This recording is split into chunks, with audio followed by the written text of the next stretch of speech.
First of all, why do you even need the pen tool?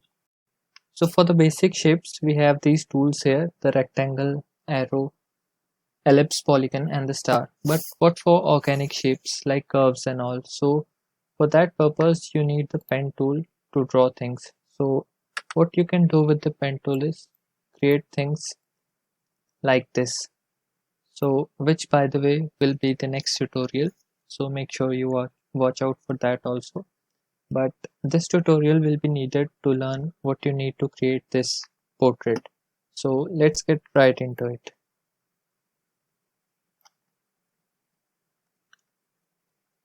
So the pen tool sits here on the toolbar. There's a pencil tool and the pen tool. The pencil tool is straightforward. You have a pencil and you can draw and it will make a vector path. But it's not as useful if you have a mouse and you don't have a graphics tablet. So we'll not talk about this one, but we'll talk directly about the pen tool. So the pen tool is really basic to use. I'll try to keep the tutorial simple and straightforward. So for straight lines, you just click and click at another point and that will create a straight line. Click again and there you have another line. Click again, click, and there you have your shape. So to close a shape, you just go to the original point and click there and that will close or complete the shape. So let's do that again. P for pen tool and click and you have a line. And there you can see a black dot appears when you go to the origin point, which indicates that it's closing the shape. So there you have it. You can add stroke, which is already added. You can increase the stroke, or you can add a fill and you can change the color of it to whatever you want. So let's talk about curves, not those curves. So select the pen tool. So if I click here, that will make a straight line. But what if I click and drag? So that will create a curve. So let's click again and that makes a straight point. So if I click and drag, that makes a curve. Also where you move your mouse decides where the curve goes or where the curve happens. So let's do that again. If I move the mouse downwards, the curve bends upward. If I move mouse upwards, the curve goes downward. So you'll see that the curve is always tangent to the node you are drawing. So if I click and drag, there it goes. Click and drag and there is a curve. Let's talk a bit more about this. So you can start a path with a curve also. So just click and drag. Press the shift key to lock it to 45-degree intervals. So that's 0 degree, 45, 90 and then so on. So if I click and drag and while holding the shift key and release, the curve now will be tangent to the node. So I click and drag again, press the shift key and that's another curve. So let's talk about these handles. So when you select a point or a node, these handles appear. These lines which are vertical, these are known as handles.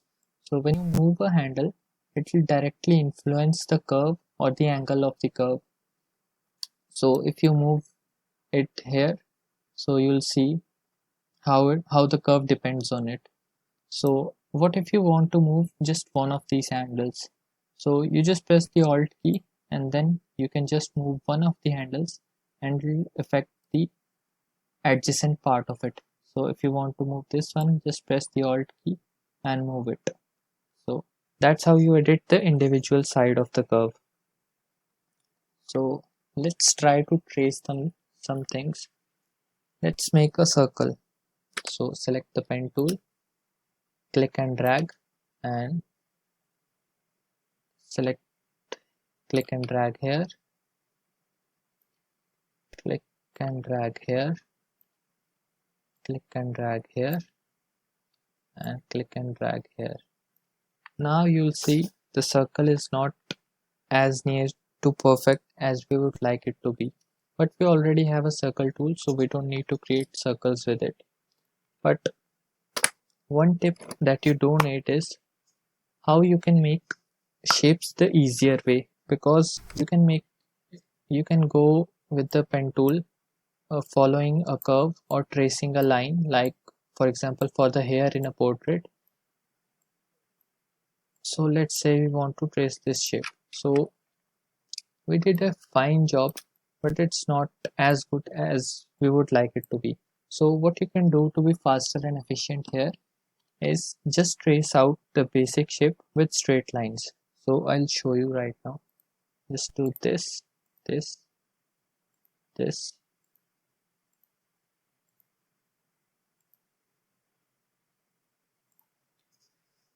and now let's see the magic of Figma. So to edit any shape or path, you just have to press enter or double click on the shape. So when you have the basic shape added, while in the edit mode, just keep your cursor on the move tool and press and hold control and click on the point. What that does is converts a sharp point into a curve. So let's do that with every point. And there we have an organic curve. So this was hard to make, but this one was just easier to make. So let's talk about this pen tool or the curved path a bit more. So let's say you create this shape.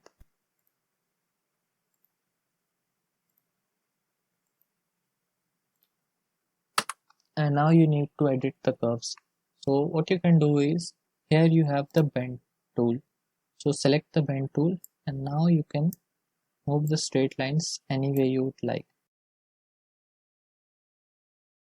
While selecting the bend tool, you can just click on it. You don't need to press the control key. That is, when you have selected the select tool or this move tool here, you'll need to click while holding the control key. That will change the point. But when you have already selected the bend tool, you don't need to hold the control key. So just click on the point and it will convert the point into a curve. So when you have made the curve, what you can do is, while selecting the pen tool, hover over any line and you can change the curvature of it any way you would like. So that's how you can edit the curve. To change the curvature, move these handles around. So what if we want to move just one handle? Press the Alt key and you move the handle, and it will influence the adjacent curve of it. So also what you can do is, you don't need to select the pen tool at all.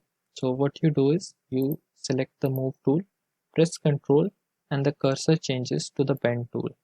While holding Ctrl, you can just move the curves around, change sharp nodes to curved nodes and vice versa.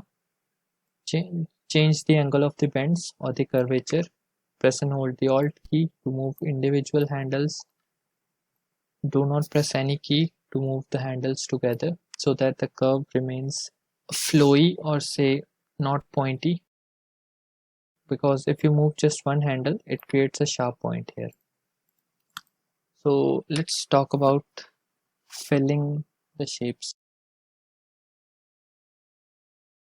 So when you make a path, here is the fill tool or the paint bucket. So you can use the paint bucket and it will indicate the area and you can fill it. It works the same if you just press the fill tool here and add a color. So you can either use this or you can use this part. This can be beneficial. Let's say if you have a shape like this, and what's a good thing about Figma is you can just click and drag and join any two nodes together. So click on a node, click on another node, and that will join them.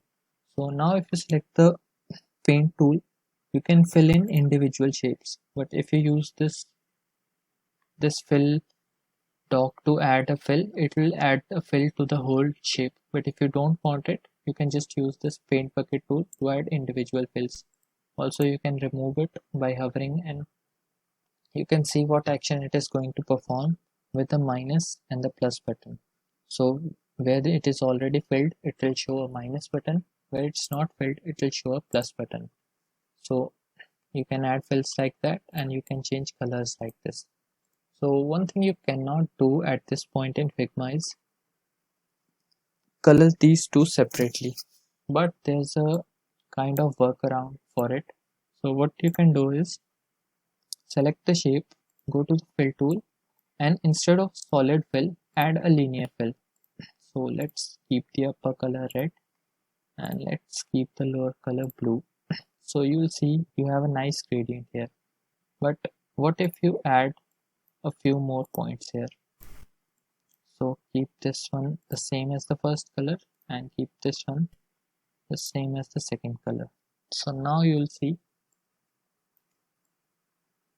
I'll just adjust them, and now you'll see while we have a gradient here in the color, but in the shape itself it looks like there are two colors filled. So whatever way you adjust it or revolve it, it will remain the same. So that's a neat way if you want different colors, but I'll just recommend make different shapes instead of using this one because it can be a bit tricky. So I think that was it for this tutorial. If you need any info on how to get anything done, or if you didn't get any point, just comment down below or hit me up on Instagram and I'll be happy to take your questions.